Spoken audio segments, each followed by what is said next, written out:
Now for our story. This evening, Mrs. William Meade arrived in Los Angeles and found an answer to the telegram she had sent from the train. Paul Cromwell was at the station to meet her. Kit hadn't intended to look up any of her friends in California, but she had made this one exception in Paul's case.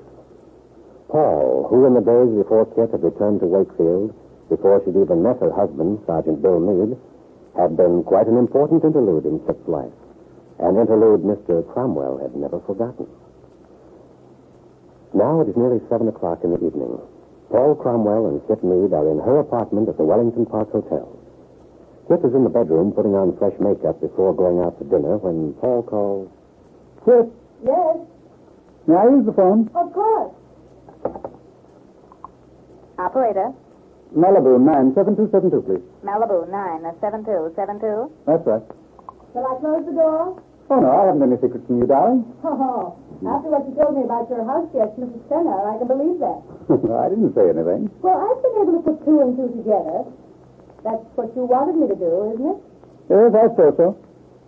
Lord knows I need somebody to talk to. I'm a little afraid of... Hello? Lisa? Yes, Paul. Where are you? I'm still in town. Oh. There's Max. He and the housekeeper are in the kitchen having dinner. I said I'd answer the phone for him. Do you want to talk to him, Paul? No, that's all right. Have you had dinner yet? No, I was waiting for you. Well, don't do that. You'd better go ahead. I won't be back, not until after dinner. Oh, I'm sorry. Paul, are you in an awful hurry? No, not particularly. What is it? When you left, I had a feeling you were so worried about everything.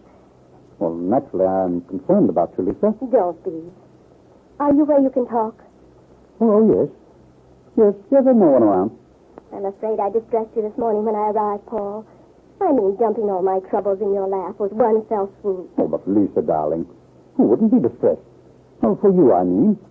Your husband leaving you, the baby, your career shot. Oh, I don't care about any of it. I think I'm well rid of Lance.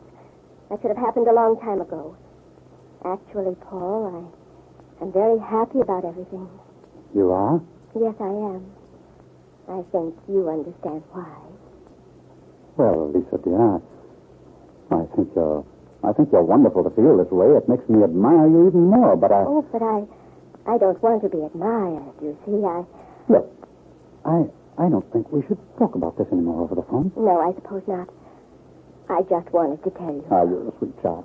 And I do appreciate your letting me stay here for a while. I hope it's not inconveniencing you too much, Paul, but you did tell me to call on you if I ever needed anything, so you meant that, didn't you? Of course, Lisa, of course. I wish you were here tonight. Oh, look, sweet, I've really got to run now. All right. You met the train? Oh, yes. Well, have a nice evening, Paul. I'll see you later. Oh, don't wait up for me. Oh? I may be rather late, you know. And, goodbye, darling. Goodbye. Glad to have that over? There's no one around. Oh, you so-and-so. Well, where are we going? Let's go back into the living room and decide. You know, you look really gorgeous. Oh, I'll bet. No, really, kid, I mean it. I don't think I'd have guessed. Kid, tell me something. Why is it you don't want anyone to know you're going to have a child? Darling, I'm not quite ready to tell you that yet. I just don't. But your father knows. No, he doesn't. Only Bill and the doctor at home.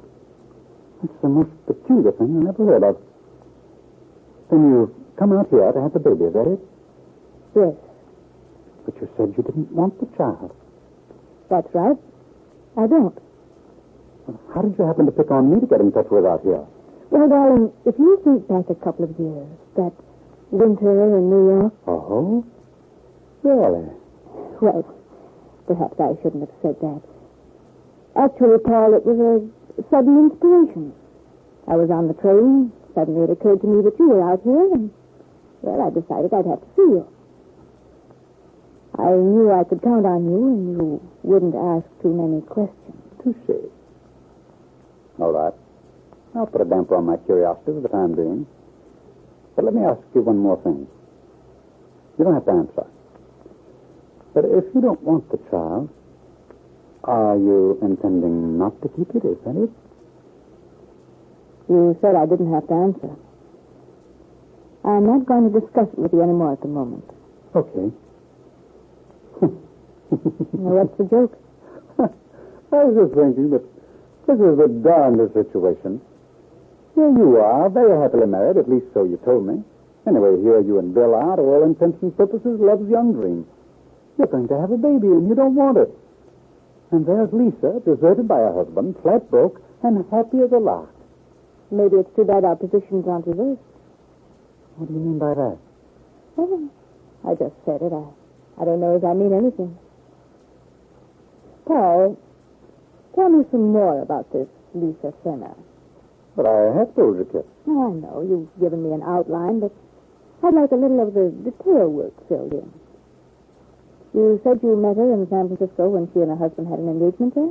Yes, they were dancing at the Regency. She hasn't any idea where her husband is now. No. Does he know about the baby? She says not. Well, perhaps that would bring him back. I hardly think so. But if it would, heaven forbid. I mean with Lisa staying at the beach. Oh, I understand. Anyway, she's really much better off without him. He's a wonderful dancer, but absolutely no good. Cruel, unstable, chaser. Sounds like the whole book. What's she like? Oh, rather small. Slightly oriental in appearance. Oh, I don't mean her physical characteristics. Or didn't you delve any deeper than that? Still as nasty as ever, aren't you? Mm-hmm. Well, she's rather simple, generous-hearted little thing. Obviously. Rather enchanting. But like most women, when they start getting more deeply involved, they get possessive. And the enchantment doesn't seem quite as intriguing, does it? Well, don't misunderstand me. I'm very fond of her, and I want to do everything I can to help her. As long as it's with the checkbook, huh? After all, kid, I'd rather not get mixed up in this. Frankly, I wish she hadn't descended on me. You know, I think you had a case of panic. No. But I am a little nervous about it. I mean, kid, I really don't know what Lisa's like. I have a feeling she may be a little unpredictable at times. I don't know exactly how far to believe her. I sort of do. Is she in love with you? Well, last time in San Francisco, she said she was in love with me. I see. And now, of course, that the husband is out of the picture, do you think she has the old cap set? Maybe that's why she's so happy about everything. Maybe. I don't know. If it weren't for this baby, she'd be so much better off, and so would everyone, for that matter. If she had your attitude, for instance. If she didn't want it. Oh? Yes, under the circumstances, I think she'd be very foolish to try to keep the child. But if she wants it, there's not very much you can do about that. I suppose not. Well, if I could just get rid of this feeling that she might cause me some kind of trouble. Paul, don't worry about that. That's easy for you to say, darling. I mean it. I think I might be able to help you with Lisa. What do you mean? Well, I'm not too sure yet, but I believe I have an idea. I think it might work. I want you to drive me down to the beach the first thing tomorrow so I can meet her. Oh, kid, if you could only help me, I'm quite sure I can, Paul. Just leave Mrs. Fenner to me. I wonder what sort of scheme is being contrived in your mind, Kit. Just how can you help Paul Cromwell at a moment like this, when your mind is so occupied with your own difficulties, your personal problem between your husband and yourself? Yes, I'm surprised that you're taking an interest in Paul Cromwell's affairs, unless you see some way whereby you could benefit. Is that it?